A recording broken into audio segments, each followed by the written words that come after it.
Hi friends, എല്ലാവർക്കും എൻ്റെ YouTube ചാനലിലേക്ക് സ്വാഗതം. അപ്പോൾ നമ്മൾ ഇന്നോട്ട് ഉണ്ടാക്കാൻ പോകുന്നത് ഒരു സ്പെഷ്യൽ റെസിപ്പിയാണ്. മീൻ വറുത്ത് പുരട്ടിയതാണ് നമ്മൾ ഇന്നോട്ട് ഉണ്ടാക്കാൻ പോകുന്നത്. അപ്പോൾ നമുക്ക് വീഡിയോയിലേക്ക് പോകാം. അതിന് മുമ്പായിട്ട് എൻ്റെ ഈ ചാനൽ ഇതുവരെ സബ്സ്ക്രൈബ് ചെയ്യാത്തവരുണ്ടെങ്കിൽ ഒന്ന് സബ്സ്ക്രൈബ് ചെയ്യുക. അതിൻ്റെ അടുത്തൊരു ബെല്ലൈക്കൺ ഉണ്ടാവും, അതും കൂടെ ഒന്ന് ക്ലിക്ക് ചെയ്തിട്ട് അതിൽ ഓൾ സെലക്ട് ചെയ്യുക. അപ്പോൾ ഞാനിടുന്ന എല്ലാ വീഡിയോസിൻ്റെയും നോട്ടിഫിക്കേഷൻ നിങ്ങൾക്ക് ലഭിക്കുന്നതായിരിക്കും. അപ്പോൾ നമുക്ക് ആദ്യം തന്നെ മീനൊക്കെ ഒന്ന് ക്ലീൻ ചെയ്തെടുക്കണം. അതിനുശേഷം നമ്മൾ മീൻ വറക്കാനായിട്ട് വരഞ്ഞെടുക്കണ പോലെ തന്നെ ഒന്ന് വരഞ്ഞെടുക്കാം. ഇനി നമുക്ക് മീനിലോട്ടുള്ള മസാല തയ്യാറാക്കണം. അതിന് വേണ്ടിയിട്ടൊരു 1/2 ടീസ്പൂൺ ഇഞ്ചി വെളുത്തുള്ളി പേസ്റ്റ് ഇട്ടുകൊടുക്കുന്നുണ്ട്. പിന്നെ നമുക്കിതിലോട്ട് ഒരു 1/4 ടീസ്പൂൺ ഉപ്പ് ഇട്ട് കൊടുക്കാം. 1/4 ടീസ്പൂൺ മുളക് പൊടി ഇട്ട് കൊടുക്കാം. 1/4 ടീസ്പൂൺ മഞ്ഞൾപ്പൊടി ഇട്ട് കൊടുക്കാം. പിന്നെ ഒരു പകുതി ചെറുനാരങ്ങയുടെ നീര് പിഴിഞ്ഞൊഴിക്കാം. ഇനി നമുക്കിത് നന്നായി മിക്സ് ചെയ്തെടുക്കാം. അതിനുശേഷം നമുക്ക് ക്ലീൻ ചെയ്ത് വെച്ചേക്കുന്ന മീനിലോട്ട് പുരട്ടി കൊടുക്കാം. അപ്പോൾ മീൻ വരഞ്ഞ ഭാഗത്തും മീനിൻ്റെ അകത്തൊക്കെ ആയിട്ട് നന്നായി പുരട്ടി കൊടുക്കാം. അപ്പോൾ ഞാനിപ്പോൾ ഈ ഒരു മീനിൻ്റെ അളവിലുള്ള മസാലയാണ് പറയണത്. അപ്പോൾ നിങ്ങൾക്ക് വേണമെങ്കിൽ മീൻ കൂടുതലുണ്ടെങ്കിൽ മസാലകൾ കൂട്ടിയെടുക്കാം, കുറവാണെങ്കിൽ കുറച്ചെടുക്കാം. അപ്പോൾ നമുക്ക് ഈ മീനുമ്മ മസാല ഒക്കെ പുരട്ടിയതിന് ശേഷം നമുക്കൊരു 5 മിനിറ്റ് ഒന്ന് റെസ്റ്റ് ചെയ്യാൻ വെക്കാം. ആ ടൈമിൽ നമുക്ക് അടുത്ത മസാല തയ്യാറാക്കാം. അതിന് വേണ്ടിയിട്ട് ഒരു 2 ടീസ്പൂൺ മുളക് പൊടി ഇട്ട് കൊടുക്കുക. ഒരു 1/4 ടീസ്പൂൺ മഞ്ഞൾപ്പൊടി ഇട്ട് കൊടുക്കുക. പിന്നെ 2 പിഞ്ച് ഉപ്പിട്ട് കൊടുക്കുക. നമ്മൾ നേരത്തെ ഉപ്പിട്ടതുകൊണ്ട് കുറച്ച് ഉപ്പിട്ടാൽ മതിയാവും. പിന്നെ ഒരു 1/4 ടീസ്പൂൺ കുരുമുളക് പൊടി ഇട്ട് കൊടുക്കുക. കുറച്ച് കറിവേപ്പില ഇട്ട് കൊടുക്കാം. ഒരു ടീസ്പൂൺ വെളിച്ചെണ്ണ, 1 ടീസ്പൂൺ വിനാഗിരി ഒഴിച്ചു കൊടുക്കുക, സുർക്ക. ഇനി നമുക്ക് നന്നായി ഒന്ന് മിക്സ് ചെയ്തെടുക്കാം. എന്നിട്ട് നമുക്ക് മീനുമേൽ ഒന്നും കൂടെ പുരട്ടി കൊടുക്കാം. അപ്പോൾ നന്നായി മീനുമ പുരട്ടാം. ആ വരഞ്ഞ ഭാഗത്തും മീനിൻ്റെ അകത്തൊക്കെ ആയിട്ട് നന്നായി പുരട്ടി കൊടുക്കാം. ഇനി നമുക്കിതൊരു 20 മിനിറ്റ് റെസ്റ്റ് ചെയ്യാൻ വെക്കണം. എന്നാലേ നമ്മളെ മസാല ഒക്കെ മീനുമ നന്നായി പിടിക്കുള്ളൂ.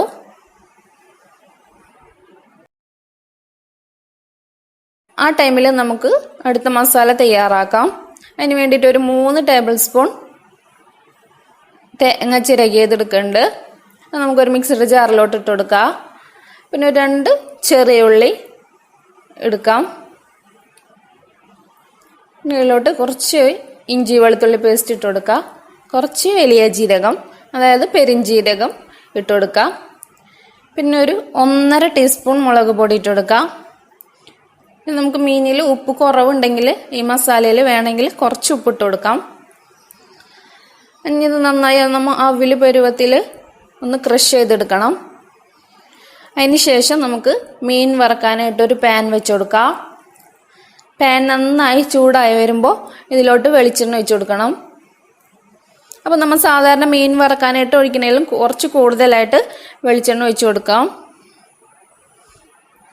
ഇനി നമുക്ക് മസാല പുരട്ടി വെച്ചേക്കുന്ന മീൻ വെളിച്ചെണ്ണയിലോട്ട് ഇട്ട് കൊടുക്കാം. ഇനി ഇത് ലോ ഫ്ലെയിമിൽ ഇട്ടിട്ട് വേണം നമുക്ക് മീൻ വേവിച്ചെടുക്കാനായിട്ട്. അല്ലെങ്കിൽ നമ്മൾ മീൻ പെട്ടെന്ന് കരിഞ്ഞു പോകും, മീനിൻ്റെ ഉള്ളൊന്നും നമുക്ക് നന്നായി വെന്ത് കിട്ടൂല. അപ്പോൾ നമുക്ക് ലോ ഫ്ലെയിമിലിട്ടിട്ട് വേണം ഇത് ചെയ്തെടുക്കാനായിട്ട്. ഇനി ഒരു ഭാഗം വെന്ത് കഴിയുമ്പോൾ നമുക്ക് മറിച്ചിട്ട് വേവിക്കാം. അങ്ങനെ 2 സൈഡും വേവിച്ചെടുക്കാം. അതിനുശേഷം നമുക്ക് മീൻ എടുത്ത് മാറ്റാം.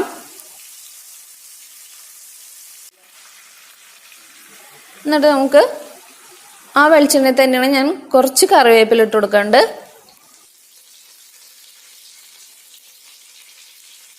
പിന്നെ നമ്മൾ നേരത്തെ ക്രഷ് ചെയ്ത് വെച്ചേക്കുന്ന ആ നാളികേരം ഇതിലോട്ട് ഇട്ട് കൊടുക്കുക. ഞാൻ പ്രത്യേകം ശ്രദ്ധിക്കേണ്ടത് ലോ ഫ്ലെയിമിൽ ഇട്ടിട്ട് വേണം ഇതൊക്കെ ചെയ്തെടുക്കാനായിട്ട്. ഈ നാളികേരം ചെറുതായിട്ടൊന്ന് വാടി വരുമ്പോൾ നമുക്ക് വറുത്ത് വെച്ചേക്കുന്ന മീൻ ഇതിലോട്ട് ഇട്ട് കൊടുക്കാം.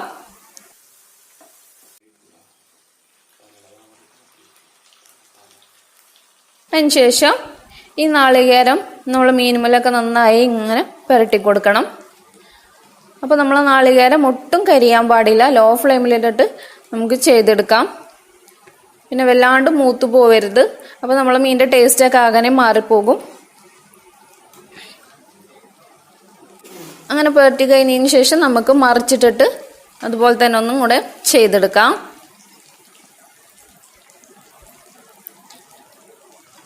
അതിനുശേഷം നമുക്ക് മീനെടുത്തിട്ട് മാറ്റാം. അപ്പോൾ നമ്മളെ റെസിപ്പി ഇവിടെ റെഡി ആയിട്ടുണ്ട്. നല്ല ടേസ്റ്റാണ് ഇത് കഴിക്കാനായിട്ട്. പിന്നെ നമുക്ക് വളരെ സിമ്പിളായിട്ട് ഉണ്ടാക്കിയെടുക്കാൻ പറ്റുന്ന ഒരു റെസിപ്പിയാണിത്. അപ്പോൾ എല്ലാവരും എന്തായാലും ഒന്ന് ട്രൈ ചെയ്ത് നോക്കാം. നല്ല ടേസ്റ്റാണ്. അപ്പോൾ എൻ്റെ ഈ വീഡിയോ ഇഷ്ടപ്പെട്ടെങ്കിൽ ഒന്ന് ലൈക്ക് ചെയ്യുക, ഷെയർ ചെയ്യുക.